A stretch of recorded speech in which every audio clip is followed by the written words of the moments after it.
Hey, welcome everybody to the CBS This Morning Facebook Live. I am joined today by Dr. Mark Hyman. He is the author of Food, What the Heck Should I Eat? Which is something I ask myself on a daily basis, usually with the refrigerator open. What the heck should I eat? Or walking through the grocery store. Yeah, and well, I think if you're asking yourself that question, that's when you're heading towards frozen pizza, if you're in the grocery store at that time.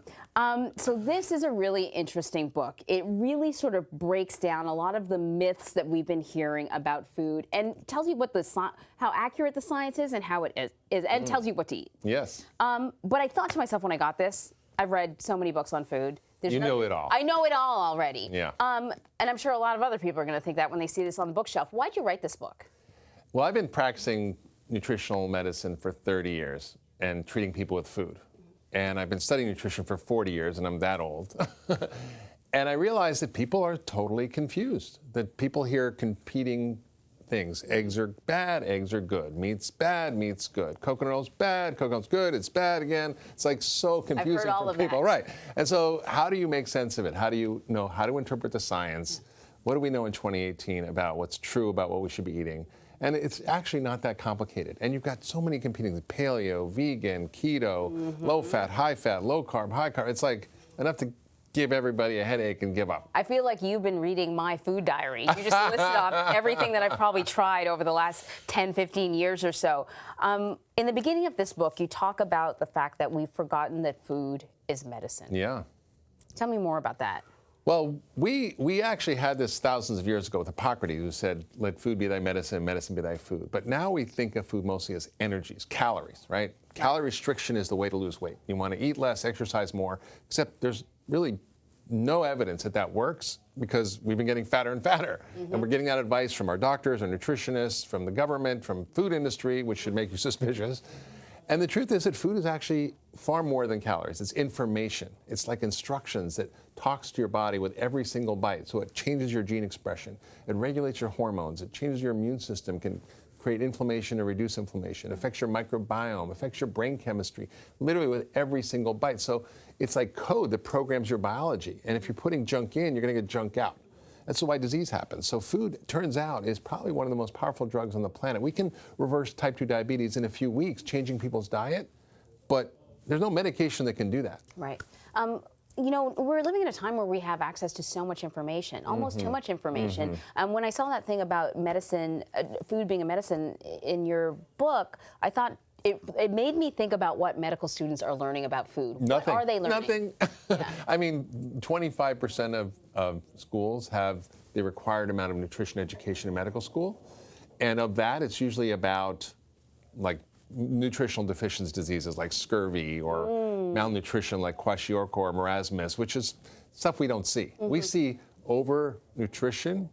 We're overfed and undernourished. Right. So we basically have too many calories, not enough nutrients. And you see people who are obese, even people who have gastric bypass, little kids, they're massively nutritionally deficient.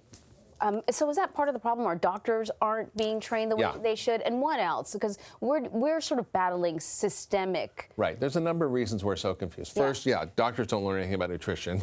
Two, the food industry funds a lot of research. Right. So if the food industry funds a study, it's 8 to 50 times more likely to show a benefit for that product. The Dairy Council funds a study on milk, guess what? It's a health food. If the soda industry funds a study on soda and obesity, guess what? There's no link, right? Right. Then, of course, we have science itself, which is confusing because a lot of nutritional studies are done on populations over a long period of time, but they're not cause and effect studies. They just show correlation. So every day I wake up and the sun comes up. They're not related, but it's 100% correlation. So we can see, oh, eating meat seems to cause heart disease. Well, why? Because when you look at the population who was studied at the time, they actually thought meat was bad. So people who ate meat didn't care about their health, right? So they weighed more, they ate 800 calories more a day, they didn't exercise, they didn't eat fruits and vegetables, they didn't take their vitamins, they drank more, they smoked more. Of course they had more heart disease. It wasn't the meat. And when you look at studies, for example, where meat eaters and vegetarians both are shopping at health food stores, they both have their risk of death reduced in half. So that's just an example of confusing science. And then, of course, you get the government, which is heavily influenced by lobbyists. Like I said before, there's $500 million spent by 600 lobbyists for the Farm Bill, which should be called the Food Pill, which governs our food stamps and many other things. And that's what's influencing policy. Our dietary guidelines are influenced by industry who has illegitimate relations with the people on the committee. They have their own agenda. They have their own agenda, yeah. So it's not about food as medicine for them. No, I mean, we spend $7 billion on food stamps a year. If you look at junk food for food stamps, 46 million people had food stamps. It's probably by a factor of 10 more than any other category of food, junk food as a whole. And soda is the #1 line item at $7 billion a year, which is 20 billion servings a year the government pays for the poor. Which is just sugar and water and nothing. Yeah, and then they pay for it on the back end with Medicare and Medicaid, which is bankrupting our country. So it's sadly very industry influenced in terms of why we have our dietary policy. So all those reasons lead to this confusion. Right. So the book breaks down the foods and the science related to it. And you got it in categories. It's really clear. Yeah. Here's the food. Here are some of the myths. Yeah. Test yourself to see if you know. And then here's the science. Here's where they got it right. Here's where they got it wrong. Yeah. And here's you what read the book. Yeah, and here's what the heck you should eat, because it's so easy to read.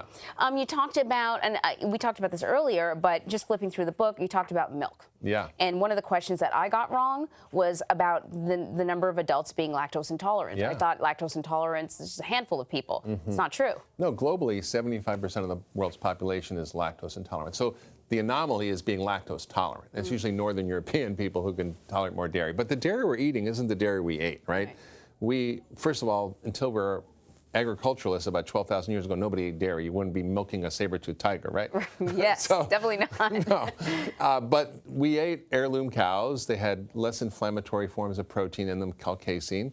And now we have these feedlot cows that are all hybridized. They're all the same kind of cow, and there's inseminated by one bull practically the whole country. And you've got high levels of inflammation, and milk has been linked to cancer, like prostate cancer, autoimmune disease like type 1 diabetes, digestive issues, as well as inflammation, acne, eczema, allergies, all sorts of issues, not even helping bones. We think it's great for strong bones, but actually that's not true. So we had all these got milk ads. Well, guess what? The government funded part of those. The National Health Promotion Dairy Board actually funded a lot of those ads with the dairy industry, and then the FTC said, no, you can't say that because there's no evidence that milk protects against fractures. And skim milk, which we make all our kids drink, low-fat milk, that actually leads to more obesity in kids because they don't get satisfied. Well, the chocolate and strawberry milk, but the actual dairy has no fat if you have skim milk, and that makes you hungry. You eat more. Right. Yeah. So let's break down some of these popular diets. Let's look at sort of the high protein diet. That's the Atkins, or you know what I'm talking about. It's very, very popular now. So you eat meat, vegetables. What are the pros? What are the cons? Well, I think the highest trending diet is the ketogenic diet, which people think of as Atkins. But I think you can do a plant-rich ketogenic diet and not be heavy on the protein. In fact, heavy on the protein is probably not a great idea because that actually turns into sugar if you eat too much protein in your blood. So it turns out that the fat is actually what our bodies need to thrive. So we probably need about 50% of our calories as fat, which makes people sort of hair stand on end. But the truth is we need, by calories and by volume, we need mostly plants. So 70% of your plate should be vegetables, and that doesn't have very many calories, right? It's 21 cups of broccoli has 750 calories. Right. So you're not going to eat 21 cups of broccoli. But red meat's okay? So meat, let's talk about meat. Yeah. So there's really three issues. Moral, if you're a Buddhist monk, okay, that's fine. Environmental, and yes, our way of factory farming animals is the biggest contributor to climate change. So we should really not be doing that.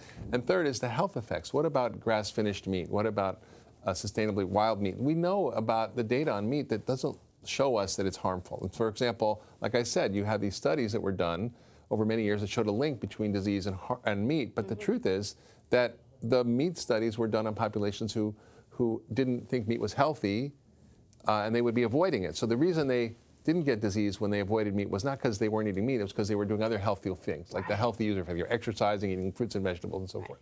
And so we really have to look at the science carefully, and there's really not a lot of evidence that meat is harmful. It's a great source of protein, antioxidants, and what about minerals, cholesterol? Iron.